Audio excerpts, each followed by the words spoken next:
Okay, let's look at another example. This will be the last example for this section. So let's look at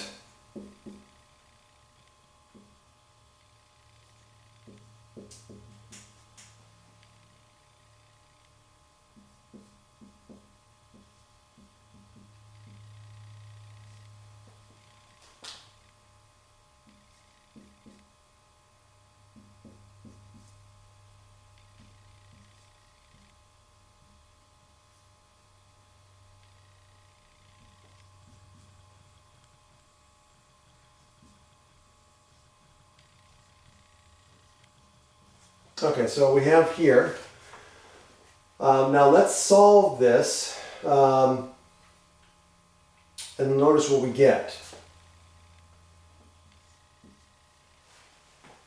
So what do we want to do first here is we're going to get rid of the x's. Okay, we could swap rows, but let's just get rid of the x's. So let's get rid of this x here. So we're going to take negative 1 times row 1 plus row 3. And so what that's going to do is get rid of this 2x here.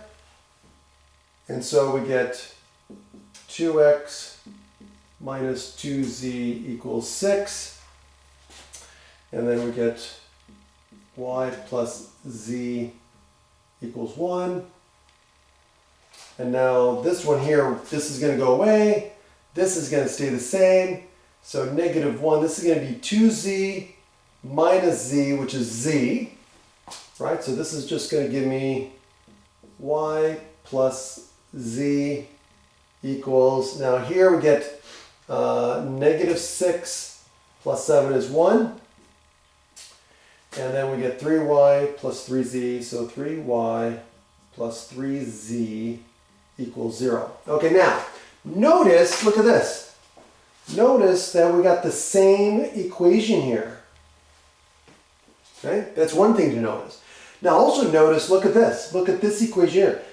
This side is 3 times this side, but this side is not 3 times this side. So we have an inconsistency here. So right away I know we're going to end up with an inconsistency, and right away I see that we're also going to have a redundancy. Okay?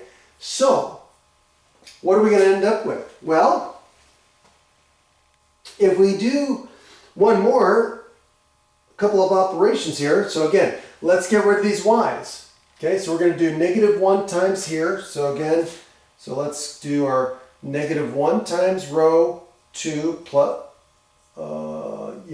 plus row 3. And then we're going to do negative 3 times row 2 plus row 4. And so it's going to give, yep, that's right.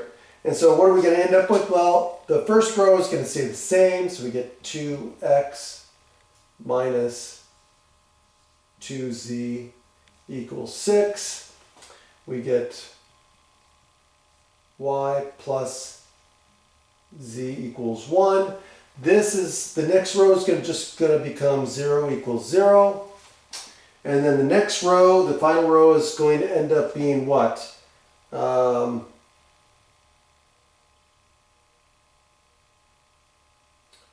negative 3 plus 3 is 0 equals, and then we get negative 3 plus 0 is negative 3. And there is our inconsistency.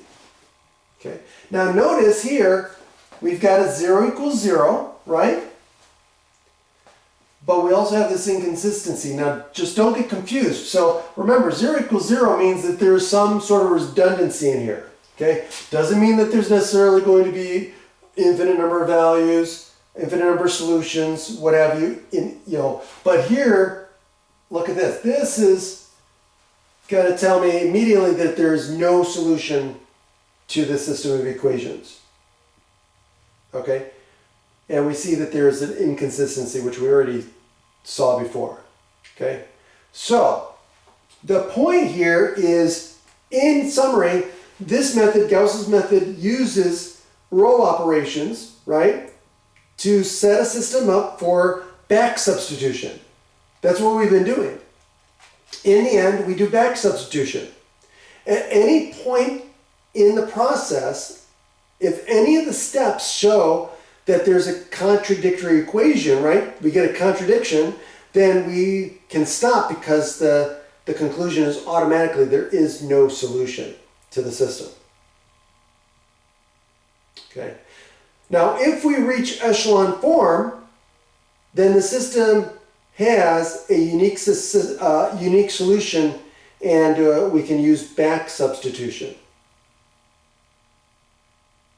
Okay.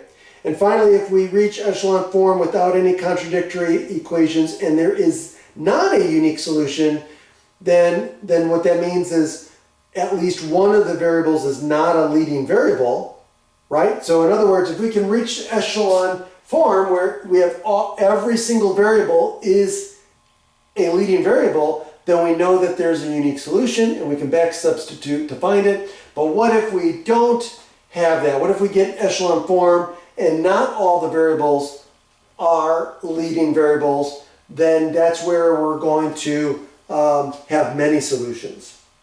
Okay? And so that's where we're going to stop. And that's it. Have a great day.